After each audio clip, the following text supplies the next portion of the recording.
3 سعودی ذرائع کے مطابق، جن میں ایک سعودی شاہی خاندان کا سابق سینئر مشیر بھی ہے۔ مصر نے انکار نہیں کیا تھا، ریاض نے مصر کی شمولیت کی مخالفت کی تھی۔ اس نے کہا کہ قاہرہ کا یہ کہنا کہ اس نے انکار کر دیا یہ بڑا مضحکہ خیز ہے۔ عرب دنیا کی سب سے بڑی فوج اب اس اتحاد سے باہر ہے، اور اس کی وجہ بھی بتا دیتے ہیں آپ کو، کیونکہ وجہ خود ایک پورا نقشہ ہے۔ انقرہ میں موجود ایک ذریعہ نے مڈل ایسٹ آئی کو بتایا کہ مصر کا فیصلہ بنیادی طور پر اسرائیل کے ساتھ اس کے حساس تعلق کی وجہ سے تھا۔ مصر امریکہ کا اتحادی ہے اور اسرائیل کا ہمسایہ ہے، اور وہ عرب ملک ہے جس کے اسرائیل کے ساتھ مکمل سفارتی تعلقات ہیں۔ اور پھر اسی ذریعے نے وہ جملہ کہا جو اس ایپیسوڈ کا تو مرکز بن گیا ہے، مصر ابھرتے ہوئے 2 بلاکوں کے درمیان کوئی ایک طرف نہیں چننا چاہتا۔ ایک طرف ترکی، سعودی عرب اور پاکستان ہے، اور دوسرے بلاک میں اسرائیل، متحدہ عرب امارات اور بھارت ہے۔ تو مصر اب ان دونوں بلاکس کے درمیان میں نیوٹرل رہنے کی پلاننگ کر رہا ہے۔ اب اس فہرست کو میں دوبارہ بتاتا ہوں آپ کو، اور اس کے ساتھ ایک چیز رکھتی ہے جو مصر نے عملی طور پہ کی۔ مئی میں مصری جنگی جہاز جدہ نہیں گئے تھے، وہ ابوظہبی گئے تھے، اور یہ ہمیں اس ملک تک لے آتا ہے جس پر پاکستان میں تقریباً کوئی بات نہیں کرتا۔ متحدہ عرب امارات اس معاہدے میں نہیں ہے، اور یہ اس لیے نہیں کہ اسے سلامتی کی ضرورت نہیں ہے۔ اس کے برعکس 28 فروری 2026 کو جنگ کے پہلے ہی دن ایرانی میزائل اور ڈرون ابوظہبی کی طرف چلے۔ الدفرہ ایئر بیس پر حملہ ہوا، رہائشی علاقے میں ملبہ گرا، ایک شہری جان بحق ہوا جو پاکستانی تھا، اور 7 زخمی ہوئے۔ اور اماراتی وزارت دفاع کے مطابق اس جنگ میں اب تک 2000 سے زائد ڈرون اور 550 بیلسٹک میزائل روکے جا چکے ہیں۔ تو امارات کو ضمانت کی ضرورت مکہ میں بیٹھے کسی بھی ملک سے زیادہ ہے۔ امارات نے یہ ضمانت کہاں سے لی؟ 19 مئی 2026 کو پیرس سے۔ اماراتی وزیر مملکت برائے دفاع محمد مبارک المزروعی اور فرانسیسی وزیر مسلح افواج کیتھرین ووترن نے دفاعی تعاون کے معاہدے کی ایک تجدید پر دستخط کیے۔ فرانس کے تقریباً 900 فوجی امارات میں اس وقت موجود ہیں۔ یہ مینا زائد بحری اڈے اور الدفرہ فضائی اڈے پر پڑاؤ ڈالے ہوئے ہیں۔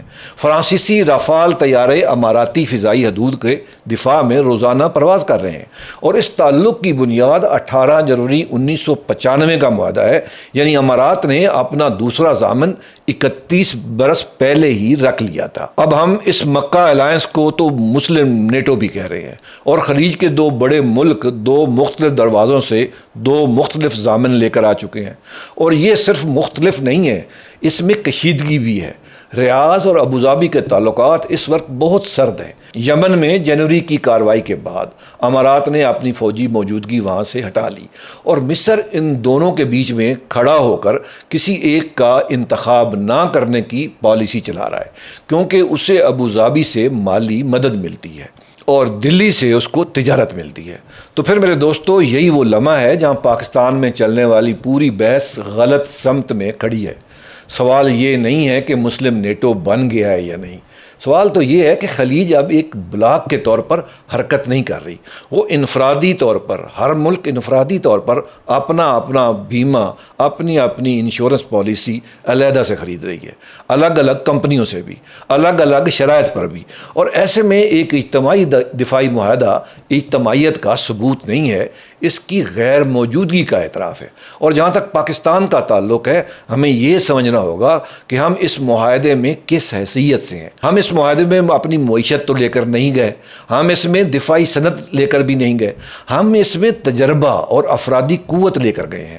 اور ایک اور چیز جس کا ذکر ہر جگہ ہوتا ہے اور جس کی تصدیق کہیں سے مجھے نہیں ہوئی، پاکستان کے وزیر دفاع خواجہ آصف نے ماضی میں یہ عندیہ دیا تھا کہ پاکستان کی جوہری ضمانت سعودی عرب پر بھی لاگو ہوگی۔ تو اس کے بارے میں کوئی بھی دعویٰ نہ ثابت کیا جا سکتا ہے اور نہ ہی رد کیا جا سکتا ہے۔ جو ضمانت لکھی ہوئی نہ ہو اسے ضمانت نہیں کہتے، اسے صرف امید کہتے ہیں۔ تو پھر پورا مقدمہ یہ ہے، اور میں اسے اب ایک سانس میں دہرا دیتا ہوں۔ مکہ معاہدہ امریکہ کا متبادل نہیں ہے، کیونکہ دستخط کرنے والوں نے خود کہہ دیا ہے کہ یہ کسی موجودہ معاہدے کو ختم نہیں کرتا۔ یہ اس جنگ کا بھی رد عمل نہیں ہے، جو ایران کے ساتھ ہو رہی ہے، کیونکہ اس پر کام اس جنگ سے 2 سال پہلے شروع ہو چکا تھا۔ یہ خودکار بھی نہیں ہے، کیونکہ ترک وزیر خارجہ نے خود بتایا کہ حملے کے بعد پہلے مشاورت ہوگی، جوابی حملے کے بعد، اور جازان نے 2 دن پہلے یہ ثابت کر دیا عملی طور پر کہ پاکستان اور ترکی نے اس حملے پہ کوئی ریئیکٹ نہیں کیا، کیونکہ عرب دنیا کی سب سے بڑی فوج اس سے باہر ہے، اور خلیج کا سب سے امیر ملک اپنا ضامن پیرس اور بھارت سے لے چکا ہے، تو یہ 2 بلاکس میں بدل گیا ہے۔